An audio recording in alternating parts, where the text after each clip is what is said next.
Meski harga kebutuhan pokok mengalami kenaikan yang signifikan, namun pada hari pertama Ramadan kondisi pasar tradisional modern Kota Prabu Muli masih ramai dikunjungi pembeli.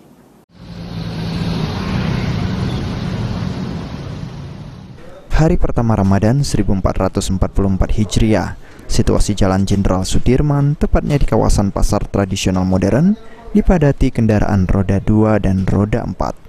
Selain banyak volume kendaraan yang parkir di bahu jalan, kemacetan diperparah akibat kereta api yang melintas.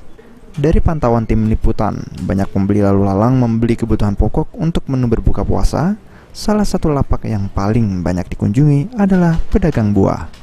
Iren Aldina, warga Kecamatan Tanah Abang, Kabupaten Pali mengaku sengaja datang ke pasar tradisional modern Prabu Muli untuk membeli kebutuhan pangan. Meski harganya melonjak naik, sembako tetap wajib dibeli untuk kebutuhan selama menjalani puasa. Beli perlengkapan untuk sahur, buko. Kenapa pas nak puasa baru kita atau kering sih? Untuk kebutuhan untuk sahur, buko. Apa beda? Sayuran, ayam, cabai. Tak mana dengan harga-harga kebutuhan pokok tadi? Naik. Ramainya pembeli ternyata berkah bagi para pedagang pasar tradisional.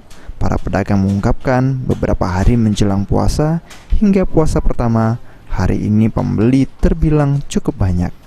Pedagang berharap kondisi seperti ini bisa bertahan dan bisa meningkat hingga Lebaran tiba. Beni Firdaus, PAL TV.